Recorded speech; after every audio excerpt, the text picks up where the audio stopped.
Io avevo un gruppo che andava benissimo, che era sul punto di realizzare 2 milioni di euro di profitto before tax, ok? Okay. Era a dicembre, tanti anni fa. La mia agenzia gestiva grandi clienti alla TV, e grandi marche, eccetera. Tutto andava bene. E un cliente, io andavo sempre all'ufficio molto presto, ero alle 7:30 all'ufficio, e all'ufficio c'era solamente il mio direttore finanziario e io la mattina alle 7:30, e dunque lavoravamo un po' insieme perché quando sei presidente Certo. ok, devi guardare i conti, devi Certo. guardare i soldi, devi guardare chi ti paga e chi non ti paga. E alle 7:30 ho un cliente che mi chiama, alle 7:30, sì, Patrick, buongiorno, che cosa si passa? Lui era il direttore di Gaz de France, direttore marketing e comunicazione di Gaz de France, che è l'equivalente di Enel, se Sì. volete. Sì. E lui mi dice: Giampaolo, ho ricevuto una lettera oggi della principale TV francese, TF1, che mi dice che la campagna di giugno non è stata pagata. Ho detto: non è stata pagata? Che cos'è? E ho detto: boh, mi sembra strano, perché voi ci pagate subito e noi paghiamo subito. Perché poi la TV la pagavate voi. Ecco, chiamo il mio Didier, il mio direttore finanziario. Didier, che cosa...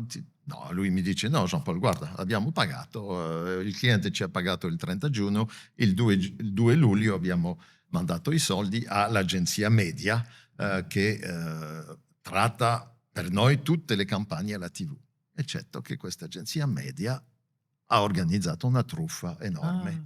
Mamma mia. E i soldi partivano a Hong Kong attraverso 17 banche diverse per non vedere. Ogni banca mandava un piccolo, così ogni banca non vedeva l'importanza Grandi di questa somme. cosa. E ci siamo ritrovati in pochi giorni e tutti i nostri clienti hanno detto: ma come mai noi riceviamo lettere delle TV, non avete pagato l'ultima campagna? E dunque abbiamo capito che c'era una truffa enorme. Mamma mia. Questa truffa ci ha preso 8 milioni di euro, ok? Perché quando stai in TV Certo. i conti Le vanno somme sono rapidamente, importanti. perché Certo, pensi quelle che somme si un raggiungono spot alla TV alle facilmente. 8 della sera in Francia costa qualche volta 300-350 mila euro per 30 secondi, ok? Chiaro. E dunque ci siamo fatti rubati 8 milioni di euro, ok? E dunque da un'agenzia che andava a fare 2 milioni di profitto, mi sono ritrovato in un'agenzia che aveva 6 milioni di perdita in un giorno, ok?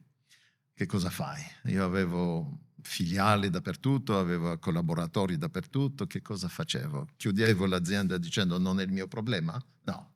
Ho detto: ok, allora andiamo a trovare le soluzioni, andiamo a negoziare con le banche, andiamo a negoziare con eccetera, ma i clienti hanno pagato, dunque loro non sono responsabili e siamo noi responsabili. Perché avevamo fatto una scelta sbagliata di un partner di media buying che era un truffatore, Certo. ok? E non lo sapevamo, non l'avevamo anticipato.